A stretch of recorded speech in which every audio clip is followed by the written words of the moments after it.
Assalamualaikum semuanya. Video kali ini kami akan membahas perbandingan antara negara Suriah dan Maroko.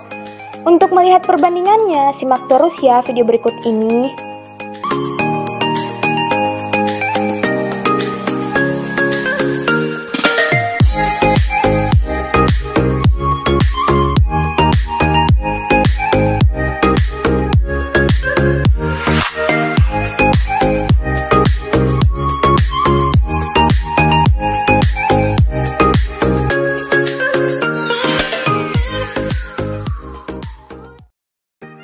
Suriah adalah sebuah negara yang terletak di benua Asia, tepatnya di Asia Barat yang biasanya disebut dengan kawasan Timur Tengah. Suriah memiliki luas wilayah 185.180 km persegi dengan jumlah penduduk 23.423.062 jiwa. Suku etnis yang ada di Suriah adalah etnis Arab sebanyak 90,3%, etnis Kurdis, Armenian, dan etnis lainnya sebanyak 9,7%. Bahasa resmi yang digunakan adalah bahasa Arab, di mana agama yang paling dominan di negara Suriah adalah Islam, yaitu sebanyak 87%, Kristen 10%, dan Druze 3%. Politik dan ekonomi Suriah. Politik dan pemerintahan bernama resmi Republik Arab Suriah atau Al-Jumhuriyah Al-Arabiyah. Suriah merupakan sebuah negara di Asia Barat, berbatasan dengan Lebanon di barat daya laut, Mediterania di barat, Turki di utara, Irak di timur, Yordania di selatan, dan Israel di barat daya. Suriah dengan ibu kota Damaskus dikenal dengan daratan subur, pegunungan tinggi, dan gurun adalah rumah bagi beragam etnis dan agama, termasuk mayoritas agama Suriah, Kurdi, Taur, Assyria, Armenia, Sirkasia, Mednan, dan Yunani. Diketahui, Suriah ada republik kesatuan terdiri dari 14 provinsi dan satu-satunya negara secara politik mendukung Ba'ath-isme di Suriah. Presiden adalah kepala negara, sedangkan kepala pemerintahan dijabat Perdana Menteri. Badan legislatif, Dewan Rakyat adalah badan yang bertanggung jawab untuk mengesahkan undang-undang, menyetujui alokasi pemerintah dan perdebatan kebijakan. Cabang eksekutif terdiri dari presiden dan wakil presiden, Perdana Menteri, dan Dewan Menteri atau kabinet saat ini. Ekonomi.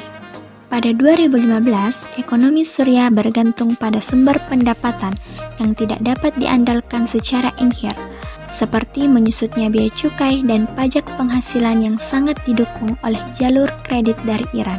Ekonomi Suriah telah berkontraksi 60% dan pound Suriah telah kehilangan 80% nilainya, dengan ekonomi menjadi bagian badan usaha milik negara dan sebagian ekonomi perang. Pada awal Perang Saudara, Suriah yang sedang berlangsung, Suriah diklasifikasikan oleh Bank Dunia sebagai negara berpenghasilan menengah ke bawah. Pada tahun 2010, Suriah tetap bergantung pada sektor minyak dan pertanian. Sektor minyak memberikan sekitar 40% pendapatan ekspor. Ekspedisi lepas pantai yang terbukti menunjukkan bahwa jumlah besar minyak di dasar Laut Mediterania antara Suriah dan Siprus. Sektor pertanian menyumbang sekitar 20% dari PDB dan 20% lapangan kerja. Cadangan minyak diperkirakan akan menurun di tahun-tahun mendatang, dan Suriah telah menjadi pengimpor minyak neto. Sejak Perang Saudara dimulai, ekonomi menyusut hingga 35%, dan pound Suriah telah jatuh hingga 1/6 dari nilai sebelum perang. Pemerintahan semakin mengandalkan kredit dari Iran, Rusia, dan Tiongkok. Maroko. Inilah dia negara Maroko, sebuah negara kerajaan yang terletak di bagian barat Laut Afrika dengan luas wilayah 446.550 km persegi yang terbentang dari Laut Mediterania dan Samudra Atlantik di utara hingga Gurun Sahara di ujung selatan. Penduduk asli Maroko adalah Berber, yaitu masyarakat kulit putih dari Afrika Utara. Mereka konon masih mempunyai garis keturunan dengan Rasulullah dan merupakan penganut agama Islam bermazhab Maliki. Rabat adalah ibu kotanya, sedangkan Casablanca merupakan kota terbesar di Maroko. Bahasa yang dimiliki dan yang menjadi bahasa kebudayaan mereka yaitu bahasa Arab. Berbicara mengenai Maroko, Maroko tidak terlepas dari hal-hal yang berbau Islam, mulai dari sejarah, kebudayaan, pemerintahan, dan lain-lain akan bersinggungan dengan agama Islam. Islam menjadi agama terbesar di Maroko dengan presentasi sekitar 98,7% penduduknya beragama Muslim. Bahkan yang menjadi semboyan saat ini adalah 3 hal, yaitu Allah, negara, dan kerajaan. Maroko memiliki sejarah panjang dalam penyebaran Islam.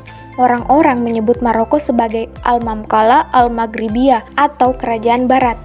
Panglima tentara Muslim, Tariq bin Ziyad, telah berhasil menaklukkan Andalusia dan menyebarkan panji-panji Islam di Eropa. Maroko menjadi pusat peradaban Islam, oleh karena itu Maroko dijuluki sebagai Tanah Tuhan.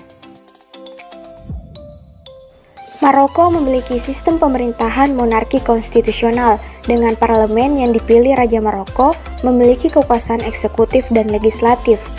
Kepala negara Maroko adalah raja yang saat ini dijabat oleh Raja Muhammad VI. Dalam militer, kebijakan luar negeri, dan urusan agama, kekuasaan eksekutif dijalankan oleh pemerintah, sedangkan lembaga kekuasaan legislatif dipegang oleh pemerintah dan 2 lembaga parlemen, yakni Majelis Perwakilan Rakyat dan Majelis Anggota Dewan, sehingga Maroko menjadikan Perdana Menteri sebagai kepala pemerintahan, sementara Raja Maroko tampil sebagai kepala negara. Raja Maroko memiliki wewenang mengeluarkan dekret yang disebut Bahirs yang memiliki kekuatan hukum, dan Raja Maroko juga bisa membubarkan parlemen. Di bidang perekonomian, Maroko memanfaatkan kedekatan wilayahnya dengan benua Eropa dan biaya tenaga kerja yang relatif rendah untuk menuju pembangunan ekonomi yang beragam, terbuka dan orientasi pasar. Sektor utama ekonominya adalah pertanian, pariwisata, aerospace, otomotif, fosfat, tekstil, dan pakaian jadi. Maroko meningkatkan infrastrukturnya di pelabuhan, transportasi, dan infrastruktur industri lainnya untuk memposisikan dirinya sebagai pusat bisnis di seluruh benua Afrika. Adapun yang menjadi keterkaitan antara negara Suriah dan Maroko ini adalah keduanya merupakan satu dari 52 negara yang terdaftar dalam Organisasi Kerjasama Islam atau yang disingkat dengan OKI. Kedua negara ini juga sama-sama berpendudukan atau mayoritas dari penduduknya adalah beragama Muslim. Kemudian perekonomian keduanya juga dihasilkan dari sektor pertanian. Itulah tadi video penjelasan mengenai perbandingan tata negara antara negara Suriah dan Maroko. Terima kasih sudah menonton. Assalamualaikum warahmatullahi wabarakatuh.